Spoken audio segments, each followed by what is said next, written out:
I will call you out.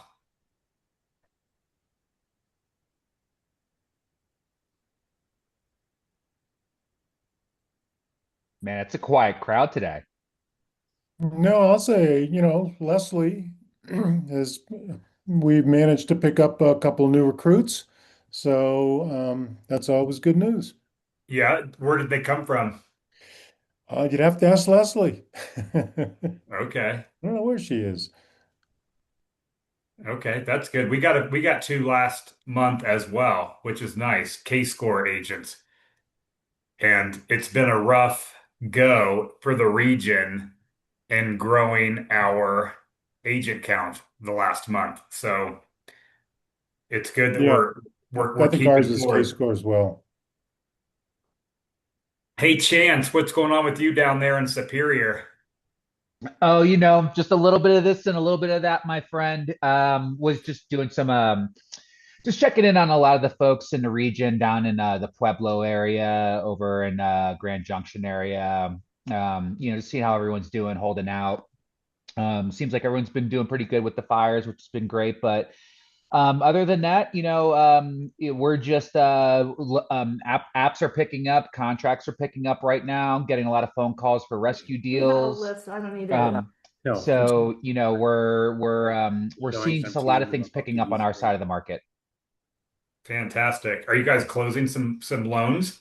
Yeah, yeah. So Matt's got a few deals under contract, which is great. I believe he's working with one of Team Black Bear's agents there, Magdalena, I believe her name is, and so they're working on something together. And then he's actually doing a deal for the mayor of Minturn. So that's really interesting. Oh, fun. Yeah, so but it's been good. No, we've been doing really well. A lot of VA buyers I've been working with on my side. And then also just doing working with several investors right now too. So DSCR has really been kind of the buzz flying around right now that's been coming in and actually saving some deals. Yeah, that's good. And I'll tell you something good here from um, Mountain Properties is, we've got lots of listings. We've got agents who are signing buyers and getting listing agreements sold. The challenge has been is getting things priced right. It's been, I know in my own business, it's been a little slow to get offers in on some of this. And I know Will's experiencing some of this. If he wants to chime in, Will's got a lot of listings right now, and it seems like it's been slow. Will, has that been your experience? He might be doing something else. Oh, there he is. Yeah, I think that I will say it was great to see that we had a bit of a pulse over the 4th of July. I know we all, as agents, come into June thinking, great, it's summertime, particularly this year. It felt summery very early, and we all want the people to be here, but it takes a second for the kids to get out of school, etc.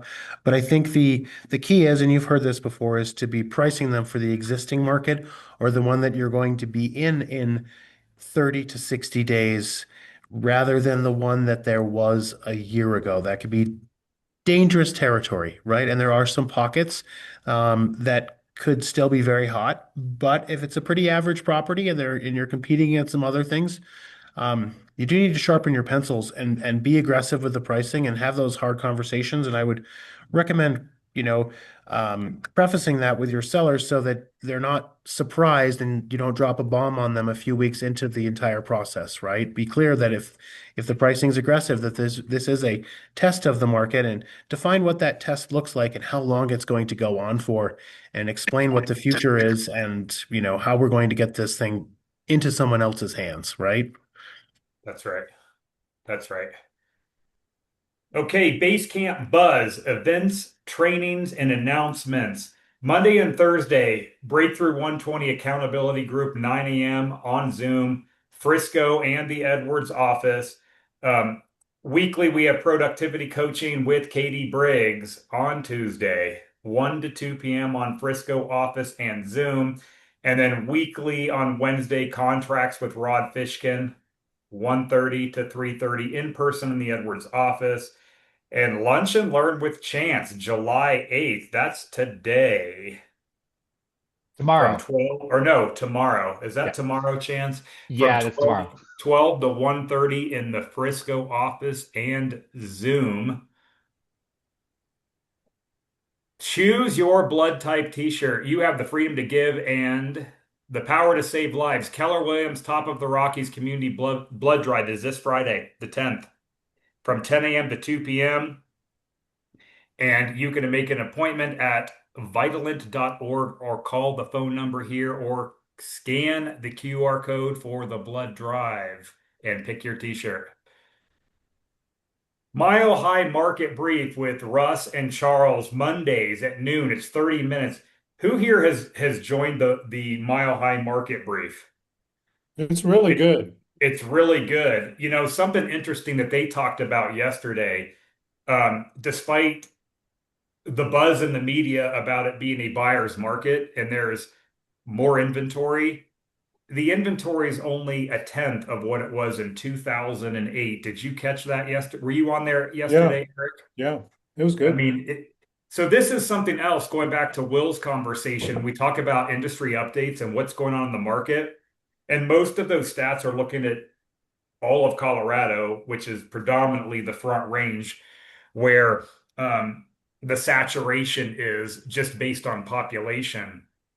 Even though it's, we have slightly over 6 months of inventory and it's technically a buyer's market. Just remember too, I've said this before, I will continue to say this, 45% or so of homeowners don't have a mortgage thanks to the baby boomers. And the next 65% of homeowners, 75% of them have a sub 4% mortgage rate. There's not a lot of distressed properties right now.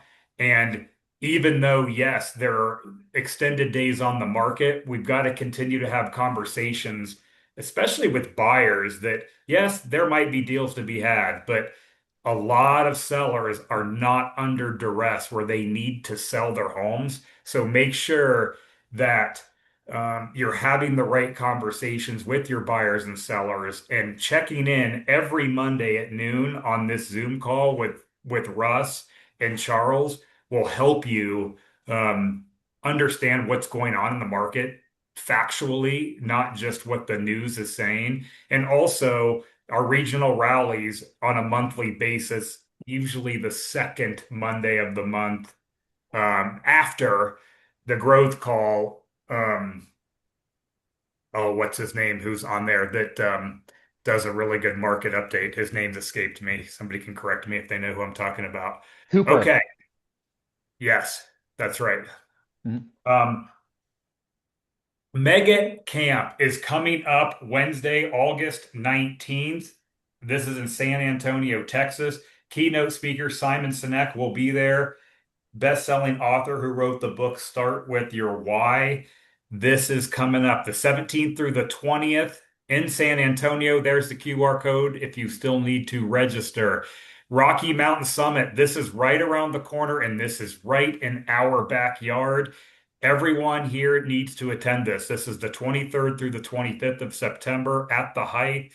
You will get referral business out of this. You will get opportunities to network with other agents, particularly in our region. This is a great event, and we look forward to seeing you all there at the summit coming up just around the corner, a few months away. And let's just go into the rise, talking about recognition for closings, cappers, and contributors.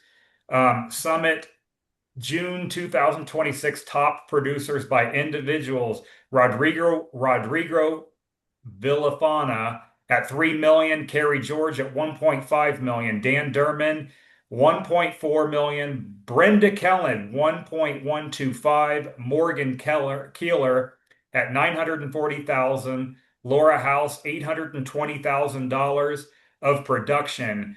Mary Aragon, 585,000, Dan Lee at 550, Celine Islas at 451, 350, and Dakota Cordell at 431, 250. Congratulations for your production. Top or at Summit in June. Um, Top producing group for Summit Skinner team at 12.9 million. Great job, Skinner team. Way to go. June's team did 5.5. The Thompson group did 2 million. Signature home team 1.1. The Vega team at just over a million, and Ideal Ascent at 650,000. In Vale 2026, Ryan Richards at 2.2, Brooke Gagnon 1.282, and Will Rostron at 1.235. Congratulations, you guys. And Team Black Bear, top producing group at Mountain Properties at 1.1 million. Great job. And today I want to welcome Meg Daday. She is the founder of Meg Chicago Real Estate, established in 2015 with a mission to help busy professionals and families navigate the Chicagoland real estate market. She was an attorney with 7 years of legal experience, and she brings a consultative educational approach to real estate, driven by her passion for interior design and creating meaningful homes. Meg transitioned from a successful legal career and has since helped more than 250 women and families buy and sell homes, generating over 100 million in sales volume while building a strong community of trusted collaborators and events for women and families. Meg, it is good to see you again. I met Meg maybe a month ago in Aspen at the luxury event, and she is now in Colorado in Boulder, and she is here to talk to us today about real estate. Yeah, thanks, Ryan. It was so great meeting you, and I'm excited to see some familiar names on here. Like Ryan said, my business is based in Chicago. I'm now living in Boulder and just passed the licensing exam in Boulder. I haven't signed on to a market center here yet, but I'm hoping to do that this week. Um, do you want to keep going, Ryan, with the other slides and then have me hop in? Nope, nope, we're right here. We're gonna chat right now. Um, so tell me, what got you into real estate in 2015? So I spent 7 years practicing law at a big firm in Chicago. My last 2 years were as associate general counsel for a startup. And during that time, I just kind of fell in love with marketing and strategy. So I realized I should have gotten my MBA and gone into marketing. Um, and that company no longer needed two attorneys. They, within a few years, were out of business. So I was basically at my application for that job, I wrote, "This is the dream job I didn't know existed." And then, like, within 2 years, was let go. So, for about 6 months, I sat on a friend's couch watching their newborn and was just like, what am I going to do?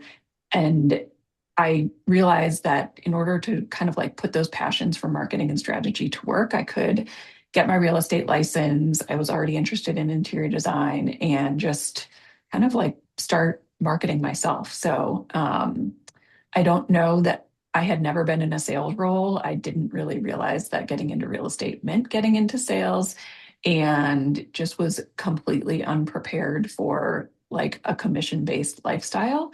So, yeah, it was a tumultuous start from the beginning, I would say. And what was tumultuous about it? What was the most difficult challenge that you faced when you started that business, when you got into real estate? I had a great sphere. So, in some ways, I was set up really well. My entire family is in Chicago. I'm the oldest of six kids.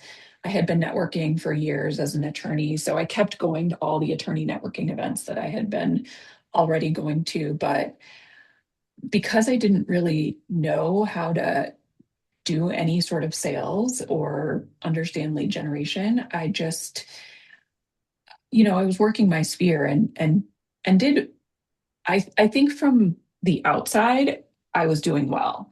I I think that first year, really the first full year, I did like 8 million in business, which was probably like 16 to 20 transactions. So, but I had come from like a six-figure salary. So what the real issue was that I had been making like $150,000 steady 2 week paycheck, healthcare, all the things, taxes in particular taken out. And so I went from that to making like $60,000 my first year, which I think for a lot of people they would have been happy with that.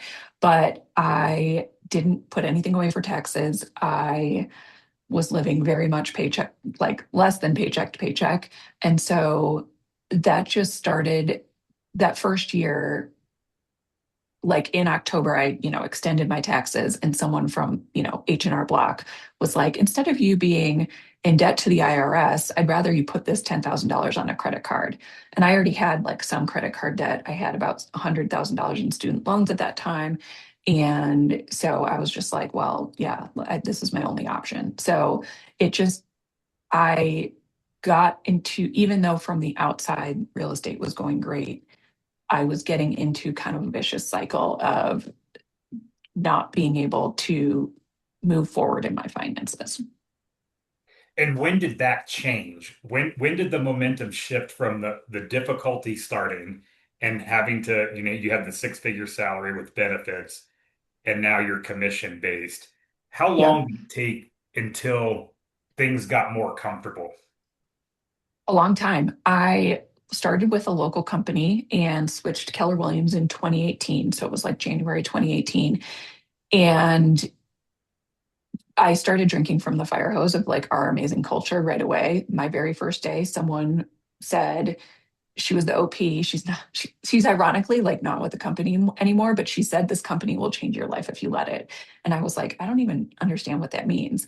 But I dove into everything. And in May of 2019, John Schumacher started a one thing accountability group within our office. And it was he was taking us through the steps of the one thing each week. So we started with our someday goal and then, gradually worked down to what's the one thing this week that's going to make everything else easier and necessary.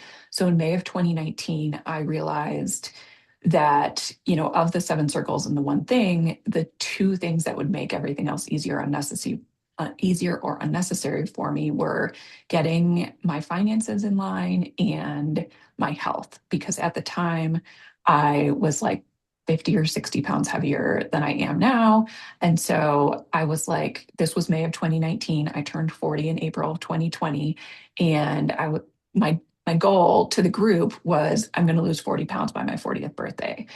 And I didn't say anything to them about my finances. Like that was just sort of in the back of my head. This is kind of like the goal, but I was too embarrassed to talk about it. And so the two things that I did at that time were I stepped on the scale for probably the first time in months and realized like, oh, I probably have more to go than I even thought I did. And then I added up all of my debt. And so I still have that spreadsheet and it was 172,000 and like $832. And 100,000 was student loans. It was May, so it was taxes from like the previous year because I had, of course, like filed an extension. Plus, it had been a great spring, so I already owed a lot in taxes for like 2019. So to kind of like fast forward this, by March of 2020, I went to family reunion having zero deals under contract. By March 17th, I think I had one under contract, but my first closing that year was April 11th of 2020. So as everything was shutting down, I had been working towards paying off all this debt, but I still had $100,000 left and maybe even a little bit more at that point. So I had like already paid off all the taxes. I was catching up, but the student loans were still there and I hadn't practiced law in years. So March 17th, I rented out my place, moved home with my parents like on March 30th, 2 weeks before my 40th birthday. And I just looked at it as a fresh start. And I knew by that point, I had like, I had one $2 million deal under contract and a few more. And so I knew that like by I don't know, May, I would be able to pay off a lot of that debt. And by living at home and having like my mortgage covered by the rent, I could just like put everything towards debt. And then that within a few months, I was like, oh, the pandemic will be over. I'll just be able to like move out and just start fresh. So I continued doing that. And then by right around this time, like July 3rd of 2019, an attorney friend called and she said, "Oh, remember that person that you referred to me? This person I met at an open house had slipped and fallen at a Jewel. I referred her to a personal injury attorney. And because I was still licensed as a lawyer, I could get a referral check." And I was like, "Oh, it's going to be a couple $1,000s, like a real estate referral." And I had one final student loan left. It was for $27,700. And she was like, "Your referral check is $27,777." So by moving home in March of 2020, I was able to pay off all that debt within like 4 months by July of 2020. And that was really like, so I started in real estate in 2015 and it took me those 5 years to really like get momentum going. Well, and I think this is just such an important and amazing story, and thank you for sharing it because, especially top of the Rockies and mountain properties, our market centers, I don't want to say they're unique, but a lot of our agents who join us, typically we don't recruit agents from other brokerages. We've had some success there, but a lot of the core agents that join our market centers, they don't have experience. They're coming from our K-Score program, or maybe they got their license on their own through the local college, and they're coming here with no business. And even it's not so ironic that at Mega Camp, Simon Sinek, who wrote "Starting with Your Why," is so important. And for you, starting in 15 and taking essentially 4 or 5 years to create momentum, it sounds like what I'm hearing from you, your health, you had this weight loss goal, but you wanted to get out of this debt that started at 170 some $1,000.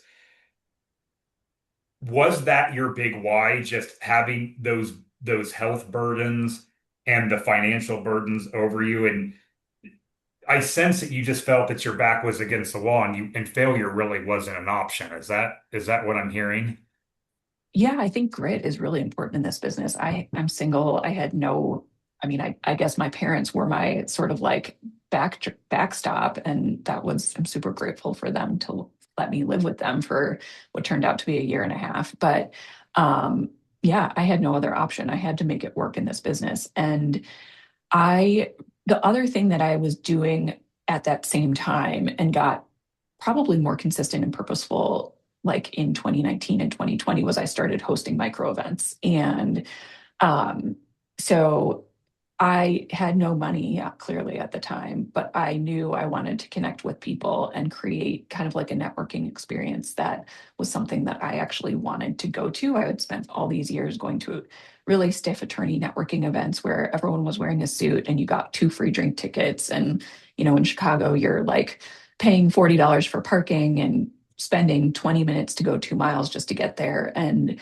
I knew that the people that I wanted to work with like wanted something more than that and they wanted to connect with other like professional women in my case. So I I think the paying off debt, losing weight, and now I realize like I do really well kind of like identifying just the next domino. So like what's the smallest micro move that I can take in order to reach those goals? And um, it's never like moving home with my parents was a big move, but it didn't feel like that at the time. Like I've since given up alcohol and same thing. It was just an experiment for 30 days. Like moving home with my parents, I never thought I'd be there for a year and a half. It was just like, oh, I'm going to do this for 3 months, pay off the debt, and then I'll be done. So I think for me, like building my business and getting momentum all starts with just like one micro move. That's interesting. And when you talk about these micro events, um, has that been a big part of your lead generation strategy? How do you generate your leads to build a really, really nice business in a major city where there's lots of competition? Yeah. So for context, I guess that year, 2020, when I had nothing under contract in like March, I ended up selling 40 units for like probably just around 30 million. So my price point in Boulder is going to be a lot better than it is in Chicago. But in Chicago, it's pretty good too, like 600 to 700,000. So, and then this year, so I ended up being the number one individual agent in the Mid America region for like 2020 through 2023. And then now our team, I mean, I use the word team lightly, but I'm still the lead agent on every single deal. And I have a showing partner in Chicago who's doing every boots on the ground thing that there is. She's at a listing right now, just like scoping it out and sending me photos. Um, and then we have an executive assistant and a virtual assistant who's a TC. And so far this year, we're at 34 units and like 28 million in volume. So we did like 12 units and 10 million in June.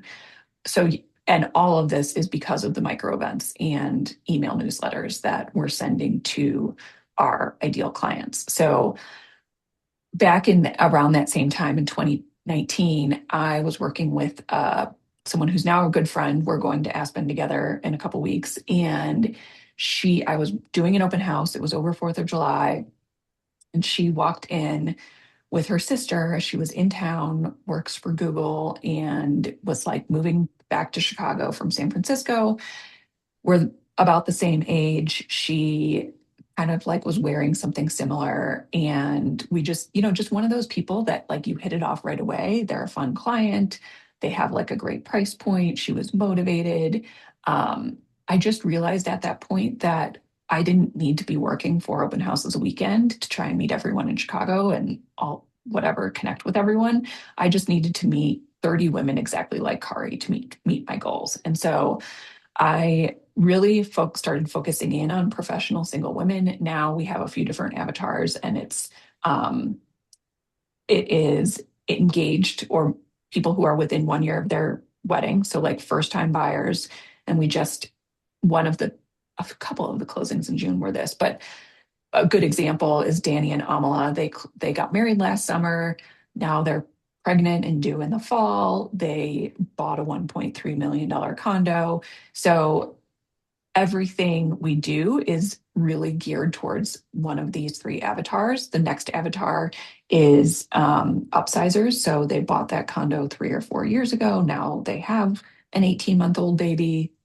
They're, a little bit more established in their careers. They need to sell that first condo, buy a single family home. But the thread of all of these avatars are the women are kind of like at the center of the decision making. And so that's who I'm trying to attract. So we design events and I write email newsletters, really speaking to these type A professional women who have a great career. They work in law, technology, consulting, a variety of other industries that are common in Chicago. And so the micro events started because I wanted to meet more women just like Kari.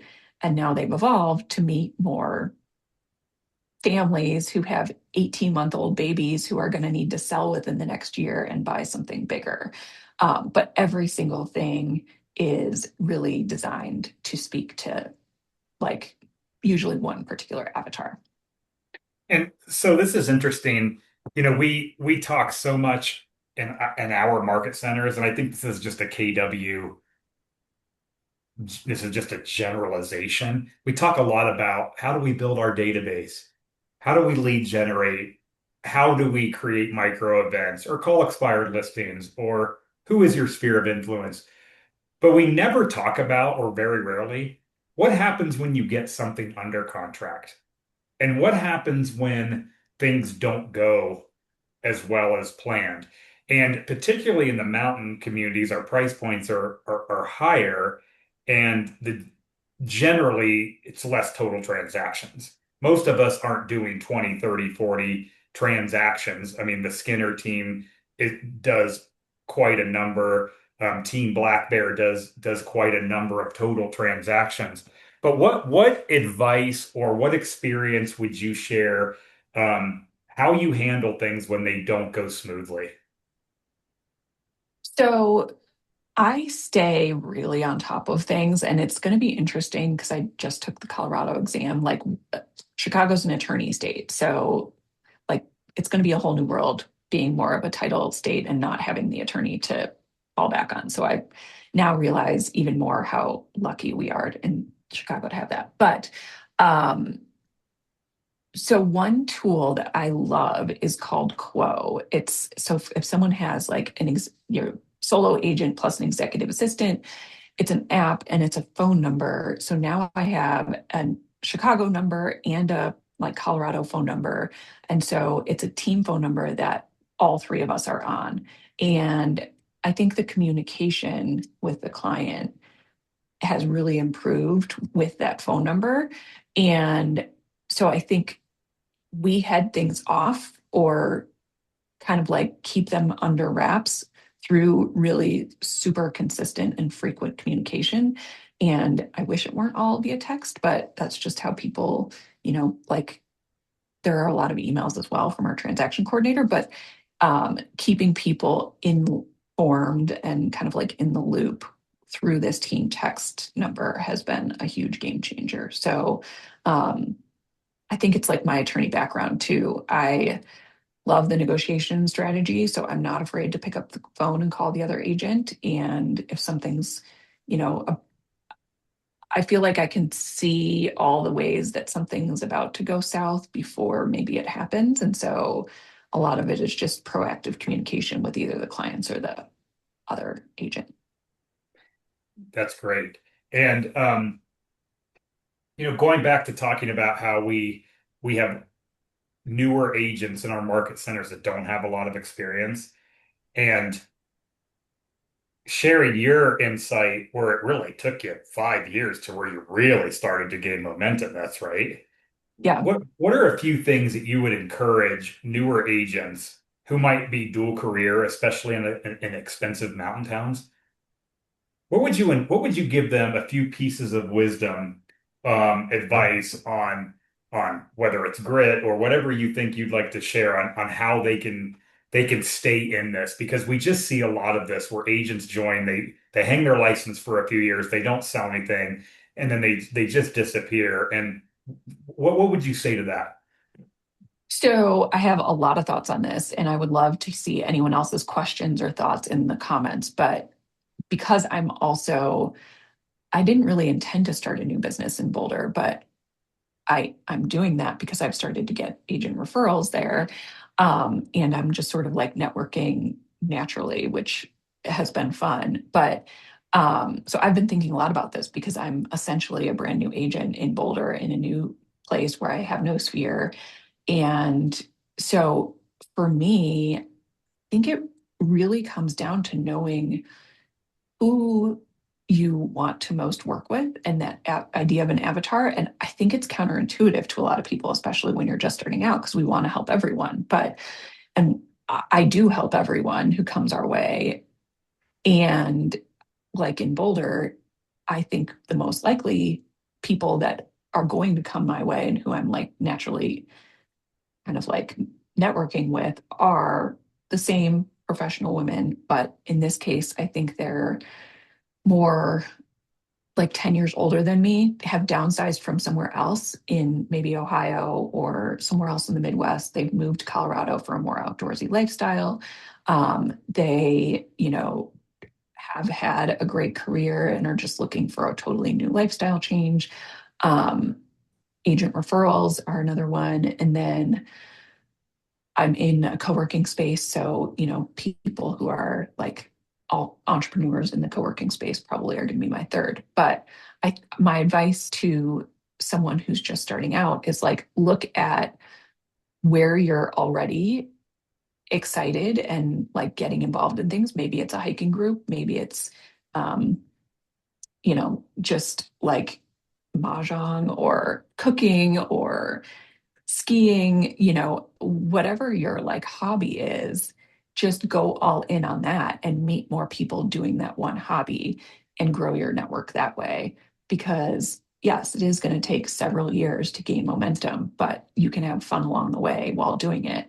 And just to kind of like come back to the micro events, because that's really is how I built my business, is the key to them, I think, is kind of like knowing who the audience is and knowing who you want to connect with. So in I'm working on a micro event for Boulder for July, like a mocktail mixer. I'm alcohol free, and I've gotten involved in the hiking group at the gym. And, an alcohol free friend is coming into town for a few days. So we're just going to put together like a small event for 15 people, all about just like mocktail mixology. It's something I'm passionate about. I think other people, both at my co working group and at the gym, are going to be interested in it. And it's just not going to cost a lot of money. It's getting people that I'm already connected with together.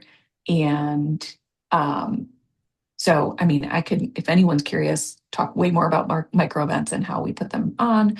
But I think in a second home market, thinking through, you know, people probably aren't in town. So would they hop on Zoom, or just how can you connect with people who are like-minded and who are maybe already in your sphere and provide something of value, whether it's a virtual event or an in-person event?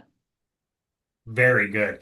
Who has questions for Meg? Things that she didn't talk about, or any other curiosities that people want to know about? What questions do people have? Or advice for me on starting my business in Boulder. The market here is so different. Chicago, we have less than 1 month of inventory in most neighborhoods. So it's actually, I'm excited to kind of like sharpen my skills in a totally different market. And I mean, it's been fun because I think I have the benefit of having a strong business in Chicago. So this is just an experiment to see how it goes. And I can host events and have fun and connect with people without the pressure of having to like make getting a deal out of it into it. And I think that I don't know if I've ever been in that position. So I'm excited for it. Hi, Meg. I'm Kara up in Estes Park. Hi, nice to meet you. Hi, welcome. Welcome to Thank you. Colorado. I would love to get together in the next week or three and connect, and you can send me your referrals and I'll send you my referrals. That sounds awesome. I love it. Yeah, yeah. Good luck too. I'll send my Thank you. info in the chat. Are y'all going to post her details anywhere? Let me find my Boulder phone number and I'll post that in the chat. And then Okay. the best place to connect is probably Instagram. Right now, my handle is at Meg Chicago. But I, like read all those messages and Okay. it's just easy to connect there. So let me Cool. look at this phone number. All right. Yeah, I'm super excited and I'm going to be at Rocky Mountain Summit too. So, Well, I will be in Europe, so I won't make that, but I will catch you on the next one. perfect. Yeah. All right. Anyway, welcome. Thank you. Mm-hmm. If anyone has questions or wants to talk more about micro events, or just because I think the thing that I do hear from people who are in more second home markets is like, well, my people aren't here. How am I going to get them together? And I totally recognize that as a challenge to this approach. I think the other thing that I do frequently is I think people think of an event as like 20 people. It can be like 5 people. And one thing that I've been doing here and also do in Chicago is like see something that is already happening. One idea around the holidays that I've done for years now is a wreath making class. But an easy way to get started with something like that is if there's something already happening at a local business, buy 4 or 5 tickets, invite 2 people and have them invite their friends. To me, that is an event because it's just something that's like getting you out of your comfort zone. Or if one of your like great past clients is coming in, for a couple weeks over the summer, they probably have visitors coming with them. Maybe you could, there's music in town and you can put the blanket down for them and gather everyone for something. So like part of this is just seeing things that are already happening and gathering people together so that they're building their community and you're just like the connector or the facilitator. That's amazing. I love it. Any other questions for Meg? Any other questions? Well, I've got a final question. What was the biggest challenge for you taking a business? I know you have a team, but what was your biggest challenge packing up your life from Chicago from all these years and showing up in Boulder? That's pretty bold. Telling my family. um, which so I did this when I went alcohol free, and I've been like thinking about this very similarly. I didn't make a big announcement about it at first, and I still haven't on social media. Like I've made announcements in the pivot group and, to my agent newsletter, but to my sphere, I'm splitting my time. So like they don't realize how much that I'm basically moved here or that I am moved here. So I think with some of these things, I really love the approach of experimenting. So going alcohol free, I just tried it for 30 days but I really committed to dry January. Coming to Boulder, I reserved an Airbnb for it was like 30 days, then I extended it to 90. Now I've signed a 12-month lease. So it's nothing is like 100%.